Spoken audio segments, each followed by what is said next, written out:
Hello everybody, this is TheGamzers, and I'm here with another FSGW with Dirty Bomb. Today, well, Dirty Bomb, what I just said. This game is very fun. It is sort of a new competitive game that is on the free-to-play market, which is pretty good. So if you don't have, like, enough money to get CSGO or something, then you can probably get this, which is very fun. It has some CSGO aspects to it, like you run faster with your knife out and things like that, but other than that, it's more of like a mix between Quake and TF2, with the classes that you run, like their abilities and whatnot, and how like fast-paced it is, like Quake is. As you can see here, you can get loadout cards for the mercs that you have, which you do either have to buy with in-game credits or with real money, which is a downside with most free-to-play games, that they have a way to just pretty much pay to win, which does suck, but I can look past it for this game because it's quite well made with how fun it is.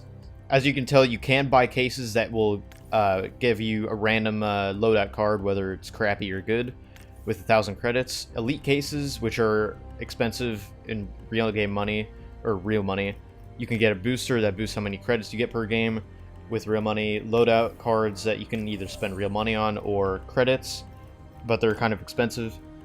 So that's why the cases are kind of an option. As you can see, the missions are they refresh after a certain amount of time, giving you a certain amount of credits depending on what the mission is. If you don't like a mission and you'd rather just not deal with it and wait until a new one comes in, you can just delete it, which is great. But if you're in the middle of doing a mission and the refresh time is getting like kind of close, it won't refresh it.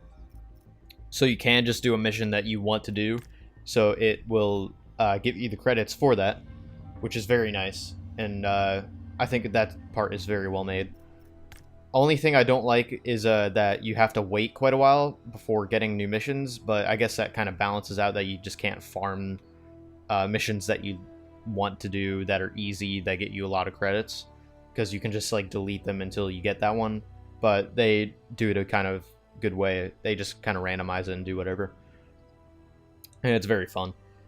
The missions normally consist of just having like a specific person in your squad. You don't even have to play with them. You don't even have to have a teammate that's playing with them. You just have to have them in your squad. And they won't give you a mission to do that, or to have that person in your squad, unless you can get them in your squad somehow, whether you own them already or they are on a free rotation like some games do with MOBAs and whatever. But there is a cutscene that's supposed to be playing here, but I took a bit too long loading into the server, so it just didn't show me it, and part of the game was already started by the time I spawned in, which kind of sucked. But it ended up making this game very, very hard to push back, because the enemy team was very well coordinated. My teammates didn't know what the heck they were doing, and it just kind of was a very clean sweep for the enemy team, which sucks. But when you do have teammates that coordinate in this game, do you have people that actually like communicate and play the classes to their strengths and help you out, it is a very, very fun game. I do quite enjoy it. At the moment, I'm playing the objective game mode, which is literally just one side protects, one side tries to do the objective. But there is a stopwatch game mode that is sort of like Counter-Strike's way of doing things, where one team protects, one team attacks, and then the next half, the other team that was defending attacks, and the team that was attacking defends. But how they do it is pretty interesting. However long it takes for the attackers to do the objectives within the certain amount of time is how long the team that is defending has to do those objectives in order to win. So you have to do the objectives quicker than the enemy, in order to win, and it's not just about like how many points you get and whatever. But it's pretty fun. In that game mode, there's a specific amount of time that the attackers have, whereas in this game mode, the attackers have a certain amount of time to start with to finish one objective, and they get more time if they complete that objective to go and do the next one. So it's sort of like just a push. They have to do it kind of quickly in order to you know, actually progress and do the next objective, which is a good way of doing things. And at the moment, you can play either stopwatch or objective in a casual mode, which means that you can just jump into a match whenever, which didn't really happen for me. I got in when they were still in the lobby, but I still managed to join late. But it's pretty good. It ends up being a quicker match, but it's not as fun, I would say, because teammates just don't really care about teamwork as much, and they don't really care about playing the objective as much, unless they're the enemy team at the moment, which is doing quite well at spawn camping, which sort of sucked, but oh well. I apologize if I sound kind of different. I did try to record this before, but my audio recording didn't get picked up, so I ended up having to record this again. But oh well. That's just kind of why my voice hurts. But on to the next match, which did end up being another lose, but I decided I might as well show you two matches instead of just one, since this kind of ended quickly. As you can see, it shows how much XP you get, and since this is a double XP and credit weekend, or not really weekend, but it's double XP anyway, I got a decent amount even though I lost. And you do get bonuses for playing for a first play for the day for either stopwatch or objective, and a first win of the day for both of those game modes, which is pretty good. That is a good way to rack up credits if you do just play, like, if you win both games that you play, you can get quite a bit of credits pretty quickly. And if they are if they follow the objective rules, then you can do those objectives, or those missions, sorry, while you're just getting the bonuses and get, you know, credits quite quickly. Although the mercs do cost a ton. First you have to defend the oh, this is the cutscene that should have showed on the last match, but not this glitchy, because I did glitch it out a bit just by switching between my characters during it. It's not supposed to look like that. I just felt like messing around. But the mercs can cost quite a bit. Like, the cheapest ones are 30,000, and the most expensive ones are 50,000. But there are only 30,000 and 50,000 credit mercs. But, you know, it's sort of... I understand that, because some of the ones that are 30,000 aren't really the best mercs. They're the but thing. Some of the ones that are like the engineer, which is the bushwhacker, is 50,000 credits, because he can put down like a turret, he can do the objectives quickly, and he has like a submachine gun and whatnot, and he's pretty good. That's the only thing I don't like about this game, though. You can just buy them with real money, which sort of defeats the purpose of like playing the game, because if you're not going to like work for the characters that you want and work for the loadouts that you want, then like why are you really playing except just to mess around in the game? But that's just my opinion on it. You can have your own opinion, obviously. Competitive is default the stopwatch game mode, which I'm not sure if I said that earlier, but it is default the stopwatch game mode.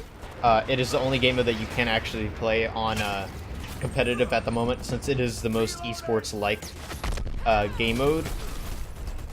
But it's quite fun, because competitive game mode, you go into a lobby, you have 5 people on each team, I think, I can't remember if it was 5 or 6 on each team. And you can, like, in that game mode, you actually do coordinate with your team a lot more, even if you don't realize it.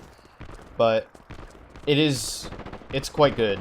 I definitely recommend playing that. Although you do have to be level 5 before you can play competitive, which is good. So it kind of makes you have to get a bit of practice in the actual game before you can just go into competitive. So that way you can't just kind of like mess around and mess up your own team, which is kind of what they did with CS:GO lately, where they made it so you have to get to level 3 before you can play a competitive match, which is a very smart idea. It also limits the hackers that you get in competitive. But yeah. As you can tell, in this game mode, there are only like 2 objective points that you have to watch, although one does have like 2 objectives, but they're both like just blow them up. But it does get very hectic and very hard to control once they do get up into these little footholds, as you can tell.